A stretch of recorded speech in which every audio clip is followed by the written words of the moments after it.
नमस्कार, अपना उत्तर प्रदेश देख रहे हैं आप और मैं हूं आपके साथ ज्योति। खबर दिल्ली से है, जहां सरकारी प्रवक्ता ने साप्ताहिक ब्रीफिंग दी है। क्या कुछ कहा है, आइए सुनाते हैं। Good afternoon, ladies and gentlemen. Very happy to see all of you yet again. Let's open the floor. Shall we start from this side and then come on the other? Umashankar Singh, NDTV India से। अमेरिकी कांग्रेस में एक बार फिर से एक टिप्पणी आई है प्रधानमंत्री मोदी के रूस दौरे को लेकर, और उसमें यह कहा गया है कि अमेरिका निराश है जिस तरह से टाइमिंग चुनी गई और जिस तरह का सिंबोलिज्म वहां से सामने आया। हालांकि यह भी कहा गया है कि कोई अमेरिकी नजरिए से एक आकलन पेश करने की कोशिश की गई है कि कोई बड़ा जो डिफेंस डील है वो नहीं हुआ है, कोई टेक्निकल सहयोग की जो कोई बात है वो नहीं हुई है। तो इस पे विदेश मंत्रालय की क्या प्रतिक्रिया है अमेरिका के इस टिप्पणी पे? Okay, Siddhant. Sir, my question is on the Bangladesh situation. If you can apprise on the number of Indians who have come back and the situation, how it has impacted India. And second question, continuing with Uma sir's question on the American comments, do you think that there is a pattern in American comments regarding the Prime Minister's visit? How do you see it as?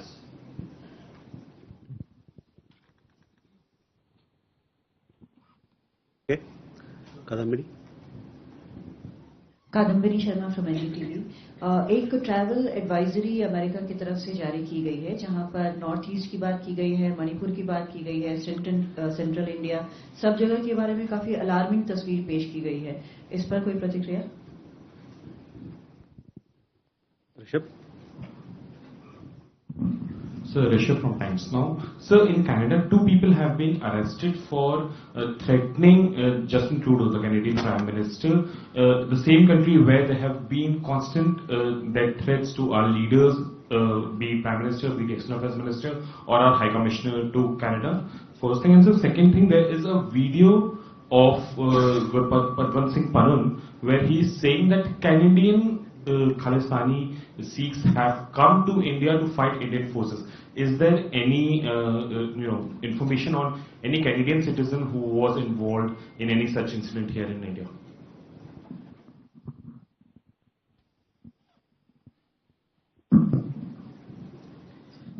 Sir, Madhurendra में news nation से। जिस तरह से China India को sideline करके south Asia में अपने outreach को बढ़ा रहा है, और ये भी देखा जा रहा है कि नेपाल को वो अपने पार्टनरशिप में बेहतर तरीके से इंगेज कर पा रहा है। आपको लगता है कि हम अपने नेबरहुड में जिस तरह के अप्रोच को आगे बढ़ा रहे हैं साउथ एशिया में, उसको एक काउंटर करने की एक नई पॉलिसी पर चाइना चल रहा है? और इस पूरे ही CSF के जो मीटिंग है, 5वीं बैठक है, उस पर क्या टिप्पणी है भारत की? किसकी बैठक का? CASAF की जो 5वीं बैठक है, जो अभी चल रही है।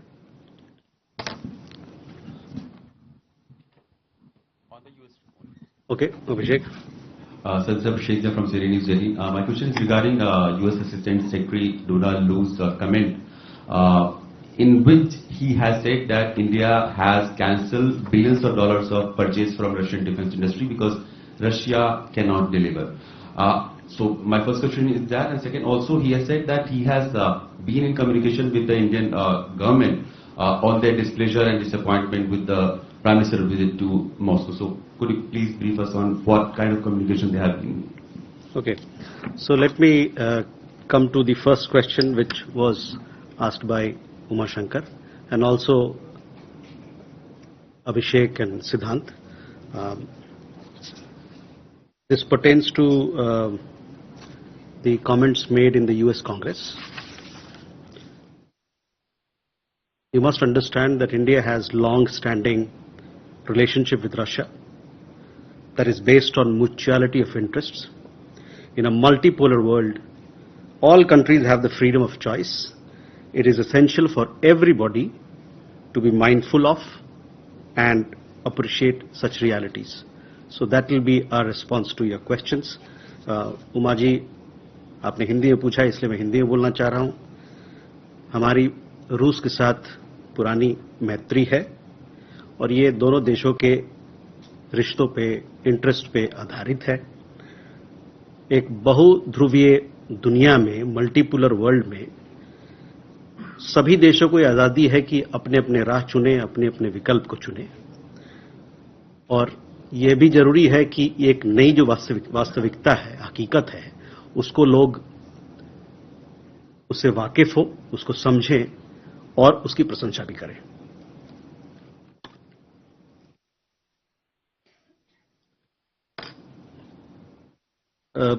Siddhant, to question on Bangladesh.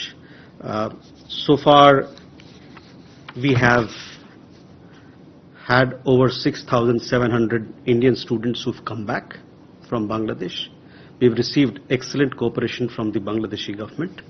Our High Commission has arranged for their safe and secure travel to the border crossing points or to the airport, as the case may be.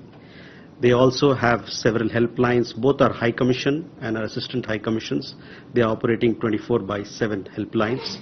And all the people who are there, our students and our nationals, they can reach out to them, and they have been rendering whatever assistance that has been requested for. So that is the update on student movement. We also feel that being a close neighbor with whom we share very warm and friendly ties, we are hopeful that the situation in the country would return to normal soon.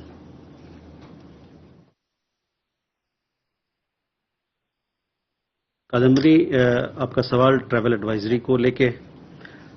Travel advisory एक routine matter है जो हर देश जो चाहे वो उसको issue करते हैं। हम लोगों ने भी ट्रैवल एडवाइजरी इशू की है, तो हम लोग इसको एक रूटीन मैटर की नजर से देखते हैं।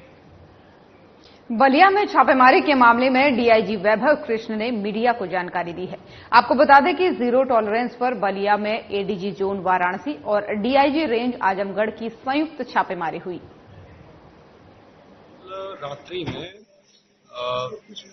एडीजी जोन बनारस महोदय एवं मेरे द्वारा सादे वस्त्रों में नरही क्षेत्र में बिहार और उत्तर प्रदेश का जहां पे बॉर्डर पड़ता है, भरौला तिराहा, एक भरौली तिराहा, वहां पे जो वाहन आते हैं, जो ट्रक आते हैं, ये कुछ समय से हम लोगों के पास सूचना मिल रही थी कि वहां पे ट्रकों से वसूली की जाती है, पुलिसकर्मी उसमें संलिप्त हैं। उसकी पहले रैकी की गई एडीजी जोन बनारस सर द्वारा और मेरे द्वारा संयुक्त रूप से, और फिर उसे अच्छे से प्लान करके उसमें रेड की गई। उसमें काफी लोगों की गिरफ्तारी हुई है जो दलाली करते थे। पुलिस के साथ मिलके 2 पुलिसकर्मी अरेस्ट हुए हैं, 2 कांस्टेबल्स अरेस्ट हुए हैं। 3 पुलिसकर्मी उसमें मौके से वो भाग गए। और उसी के आगे, भरौली तिराहे के आगे जो कोरंटा की चौकी पड़ती है, वहां पे भी हम लोगों ने चेक किया, तो वहां पे भी अवैध वसूली की जा रही थी। वहां से भी मौके से एक सिपाही की अरेस्टिंग हुई है और एक प्राइवेट कर्मी, एक व्यक्ति थाने पे जो काम करता था, वो मौके से भाग गया। कुल मिला के 16 दलालों की गिरफ्तारी हुई है और 2 पुलिसकर्मियों की गिरफ्तारी हुई है। इसमें पूरे चौकी कोरंटा डी को सस्पेंड किया गया है और थाना प्रभारी नरही को सस्पेंड किया गया है। एफआईआर भी इसमें लिखी गई है, जिसमें कि कई पुलिसकर्मी हैं और जो ये दलाल हैं, इनके खिलाफ एफआईआर की गई है। करीब 37,500 रुपए बरामद हुए हैं, 14 मोटरसाइकिल बरामद हुई है। और इस तरीके के तथ्य प्रकाश में आए कि ये लोग प्रति वाहन 500 रुपए वसूलते थे और एक रात्रि में करीब 1000 वाहन जो है वो गुजरते थे। तो इसमें सख्त कार्रवाई शासन के निर्देश के क्रम में, माननीय मुख्यमंत्री जी के निर्देश के क्रम में और पुलिस महानिदेशक महोदय के निर्देश के क्रम में की गई है। और आगे भी पूरी सख्ती से इस तरह की कोई शिकायत आएगी तो उससे निपटा जाएगा और एक स्वच्छ, साफ एक पुलिस प्रशासन जो है जनता को मुहैया कराया जाएगा। इन ट्रकों से क्या जाता था? ये विभिन्न प्रकार के ट्रक थे। इनमें बालू, मिट्टी, कोयला भी कुछ ट्रकों में होता था। तो ये इस तरीके के ट्रक थे और इसमें जो है सख्त कार्रवाई आगे भी जारी है। सर, बलिया देखिए, उसे चेक कराएंगे, उसे भी चेक कराएंगे। हम लोगों ने काफी सीसीटीवी कैमरे पुलिस में लगवाए हैं और अभी और प्रक्रिया वो सतत प्रचलित है। बहुत सारे केसेस हमारे सीसीटीवी से वर्कआउट होते हैं। बहुत सारे केसेस जिसमें करप्शन की शिकायतें आती हैं, वो शिकायतें रुक जाते हैं सीसीटीवी कैमरे लगवाने से। हम आगे भी सीसीटीवी कैमरे जो है वो लगवाएंगे और जहाँ पे भी इस तरह की शिकायत मिलेगी और सर, इस मामले में कितने पुलिस कर्मियों पर FIR हुआ है और कितने लोगों के ऊपर कार्रवाई, कितने लोगों पर कार्रवाई? इसमें देखिए 2 पुलिसकर्मी तो अरेस्ट हुए और करीब 9 पुलिसकर्मियों पे 8-9 पुलिसकर्मियों पे FIR हुई है और पूरी चौकी के लोग 8-9 लोग जो है सस्पेंड हुए और उनका टीचर। सर, अंतर प्रांतीय मामला है ये, क्या गैर जनपद गैर प्रांत के भी लोग इसमें इन्वॉल्व हैं? अभी इन्वेस्टिगेशन में सारी चीजें आएंगी। ये जो ट्रक्स थे ये बिहार से आते थे। इन्वेस्टिगेशन में सारे पहलू जो है वो इन्वेस्टिगेट किए जाएंगे। हम लोगों ने इन्वेस्टिगेशन आजमगढ़ में ASP साहब को दी है, यंग IPS अफसर, अच्छी इन्वेस्टिगेशन हम लोग सुनिश्चित कराएंगे। और लखनऊ में मुख्य सचिव मनोज कुमार सिंह और पुलिस महानिदेशक प्रशांत कुमार ने आरक्षी नागरिक पुलिस के पदों पर सीधी भर्ती परीक्षा 2023 के संबंध में बैठक की। वीडियो कॉन्फ्रेंसिंग के माध्यम से हुई इस बैठक में सभी मंडलायुक्त, जिलाधिकारी और वरिष्ठ पुलिस अधिकारी शामिल हुए, जिन्हें जरूरी दिशा निर्देश इस दौरान दिए गए। अपने संबोधन में मुख्य सचिव ने कहा कि यूपी पुलिस भर्ती और प्रोन्नति बोर्ड की तरफ से आरक्षी नागरिक पुलिस के 60,244 पद पर सीधी भर्ती 2023 की लिखित परीक्षा जो है वो होनी है। पहली शिफ्ट जो होगी परीक्षा की सुबह 10 बजे से दोपहर 12 बजे तक होगी और दूसरी शिफ्ट दोपहर 3 बजे से शाम 5 बजे तक होगी। प्रत्येक शिफ्ट में करीब 5 लाख अभ्यर्थी शामिल होंगे, जिनके लिए कुल 1,161 परीक्षा केंद्र बनाए गए हैं। उन्होंने कहा कि परीक्षाओं को नकल विहीन, पारदर्शिता और निष्पक्षता के साथ संपन्न कराना है। शासन की सर्वोच्च प्राथमिकता में ये शामिल है। परीक्षा केंद्रों पर किसी भी तरह की कोई अव्यवस्था नहीं होनी चाहिए। उन्होंने साथ ही सभी जिलाधिकारियों को निर्देशित किया है इस मामले में कि वे अपने स्तर से इन सभी परीक्षा केंद्रों की सुरक्षा और परीक्षार्थियों के बैठने के लिए फर्नीचर और पीने के पानी आदि की व्यवस्था की जांच कराएं। कोई अव्यवस्था होने पर संबंधित केंद्र के प्रमुख से संपर्क कर जरूरी व्यवस्थाएं सुनिश्चित करें।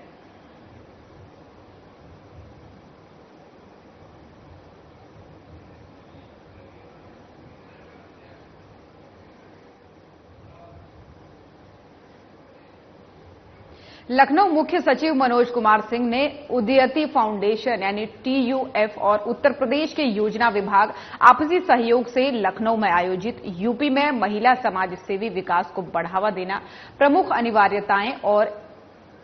अनिवार्यताओं और आपको बता दें कि एक बहुहितधारक सम्मेलन में बतौर मुख्य अतिथि के रूप में प्रतिभाग किया। इस दौरान अपने संबोधन में मुख्य सचिव ने कहा कि उत्तर प्रदेश शासन महिला श्रम बल भागीदारी दर बढ़ाने के लिए प्रतिबद्ध है। वे इसे यूपी की आर्थिक वृद्धि का स्तंभ समझती हैं। बैंक सखी योजना ने वित्तीय प्रबंधन जैसे क्षेत्रों में भी महिलाओं की भागीदारी बढ़ाने के लिए बैंक सखी का एक महत्वपूर्ण ये पहल के रूप में है। इस पहल के द्वारा बैंक सखियों ने कमीशन के रूप में 70 करोड़ रुपए कमाए हैं। साथ ही उन्होंने कहा कि प्रदेश में कृषि, सेवा क्षेत्र और तेजी से बढ़ते उद्योगों के साथ जैसे क्षेत्रों में महिलाओं को जोड़ने से उनकी पूरी क्षमता का उपयोग होगा, जिससे प्रदेश की अर्थव्यवस्था $1 ट्रिलियन की ओर बढ़ेगी।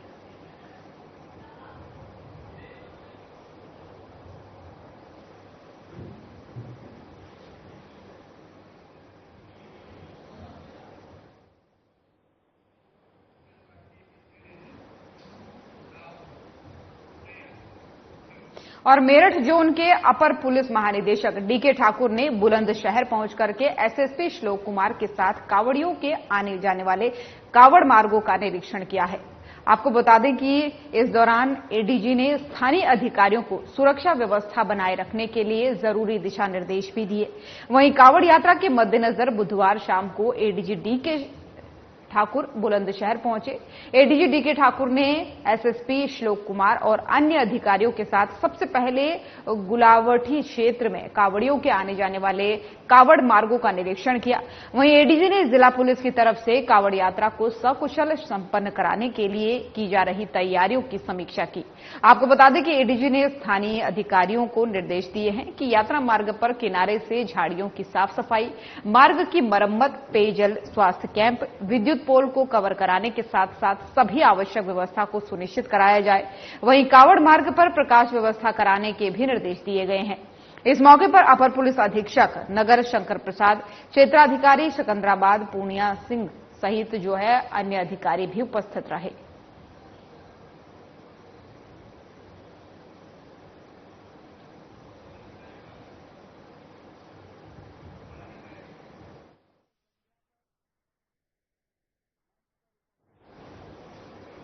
और बीजेपी के राष्ट्रीय अध्यक्ष जेपी नड्डा ने मार्शल रैली और कारगिल विजय दिवस प्रदर्शनी उद्घाटन में शिरकत की। इस मौके पर उन्होंने क्या कुछ कहा है, आइए आपको सुनाते हैं। वीरेंद्र सचदेवा जी, हमारे राष्ट्रीय युवा मोर्चा के अध्यक्ष श्री तेजस्वी सूर्या जी, प्रदेश युवा मोर्चा के अध्यक्ष श्री त्यागी जी, हमारे बहुत ही उपस्थित यहां पर सांसदगण, सम्मानीय मनोज तिवारी जी, रामवीर विदुबी जी, बहन बांसुरी जी, बहन कमलजीत सरावत जी, योगेंद्र चंदोलिया जी, प्रवीण खंडेलवाल जी और मेरे प्रिय मित्र मनिंदरजीत सिंह सिरसा जी, सम्मानित मंच और यहां इतनी बड़ी संख्या में एकत्र आए मेरे नौजवान साथी जो आज कारगिल के विजय दिवस के पूर्व संध्या पर यहां पर जोश के साथ युवा मोर्चा के आह्वान में यहां एकत्र आए हैं। मेरा ये सौभाग्य है कि मुझे भी इस ऐतिहासिक और बहुत ही दूरगामी प्रभाव छोड़ने वाले कार्यक्रम में आप सबके साथ शामिल होने का मौका मिला है। अभी हमारे युवा मोर्चा के अध्यक्ष तेजस्वी सूर्या जी आपके सामने बता रहे थे कि कारगिल की विजय दिवस को जब हम कल मनाएंगे तो कारगिल के विजय दिवस के अवसर को रजत जयंती के रूप में 25 साल पहले हमने कारगिल पर विजय हासिल की थी और भारत के सम्मान की रक्षा की थी, उसको हम याद करेंगे। मैं बैठा बैठा सामने जब देख रहा था तो आप सब लोगों को देख करके मुझे ऐसा ध्यान में आ रहा था कि जब शायद कारगिल का युद्ध हुआ था तो उस समय आप सब में से अधिकतर लोग शायद कोई 2 साल का होगा, कोई 4 साल का, कोई 5 साल का और बहुत से ऐसे लोग भी हैं हमारे युवा साथी जो शायद इस दुनिया में उस समय आए भी नहीं हों। लेकिन मित्रों,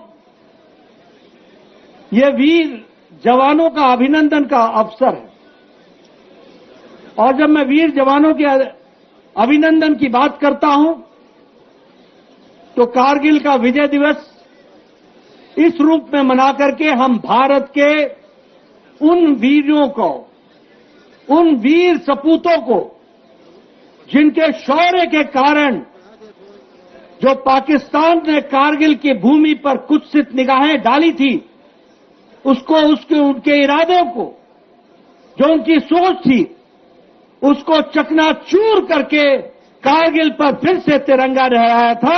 इसको हमको ध्यान रखना चाहिए और इसलिए हम इसको विजय दिवस के रूप में तो मनाते ही हैं, लेकिन साथ ही साथ हम उन वीर जवानों के शौर्य को और उनके बलिदान को भी हम हमेशा याद करते हैं।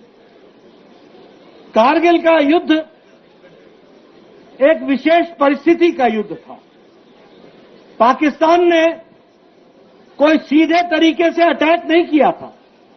पाकिस्तान चोरों की तरह चुपके चुपके आकर के उन्होंने कारगिल पर अड्डा जमाया था और जिस हमारे लेफ्टिनेंट कालिया की बात कर रहे थे, अभी बत्रा जी की बात कर रहे थे, हमारे उन शहीदों की बात कर रहे थे जिन्होंने कारगिल युद्ध में अपनी शहादत दी, उनको जब हम याद करते हैं तो उसमें हमको विशेष बात इस बात को याद करने की है कि कारगिल विपरीत परिस्थिति में हमारे नौजवानों ने, हमारे फौज के जवानों ने लड़ाई लड़ी थी। दुश्मन कारगिल की चोटी पर था, दुश्मन स्ट्रेटेजिक के स्थान पर था और भारत के वीर जवानों को नीचे से पहाड़ चढ़ करके उस चोटी पर कब्जा करना था। यह बहुत ही कठिन कार्य था, क्योंकि पाकिस्तान की आर्मी ने चोरी चोरी चुपके आकर कारगिल की चोटी पर स्ट्रेटेजिक स्थान को स्थापित कर लिया था। लेकिन हमारे वीर जवानों ने हार नहीं मानी, रुके नहीं, लगातार योजनाबद्ध तरीके से भारत की फौज ने ये लड़ाई लड़ी और इसी लड़ाई के कारण 26 तारीख को फिर से वहां पर तिरंगा फहराया, आज से 25 साल पहले, और भारत को हमारे वीर सैनिकों ने इस काम को पूरा किया।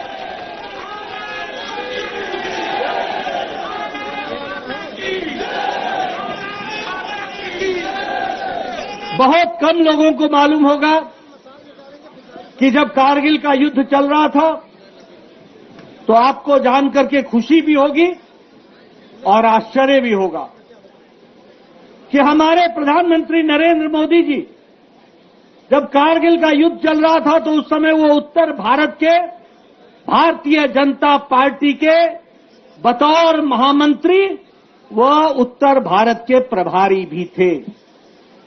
और आपको जानकर खुशी होगी कि जब कारगिल का युद्ध हो रहा था तो प्रधानमंत्री जी उस समय भारतीय जनता पार्टी के प्रतिनिधि के नाते वो कारगिल के युद्ध में वहां जाकर के जवानों को शाबाशी दी थी और जो जवान घायल हुए थे, मुझे आज भी याद है और वो तस्वीरें मेरे पास हैं, जब मोदी जी वहां गए और उस समय के हिमाचल के मुख्यमंत्री प्रेम कुमार धूमल जी के साथ हमारे फौजी भाइयों को उनका हाल चाल पूछने के लिए और उनका हौसला बढ़ाने के लिए गए और उस समय ये तय हुआ था कि हम लोग सिर्फ वही नहीं, पूरा देश उन नौजवानों के साथ, उन वीर जवानों के साथ है जो कारगिल का युद्ध कर रहे हैं। और मुझे याद है कि वाजपेयी जी ने कहा था कि जो भी शहीद होगा वो शहादत किसी परिवार की नहीं होगी, वो शहादत किसी इलाके की नहीं होगी, वह शहादत देश की शहादत मानी जाएगी और पूरे सम्मान के साथ उनको लाया जाएगा और पूरे सम्मान के साथ उनका अंतिम संस्कार किया जाएगा।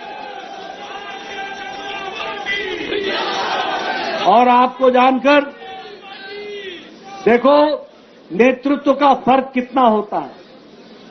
जब 1962 की लड़ाई हुई, 1971 में जब पाकिस्तान से युद्ध हुआ, 62 में जब चीन से युद्ध हुआ, हमारे शहीद भाई उनका ट्रंक आता था घर को, उनके कपड़े आते थे, उनकी टोपी आती थी और साथ में उनका आइडेंटिटी कार्ड आता था, लेकिन जवान नहीं आता था।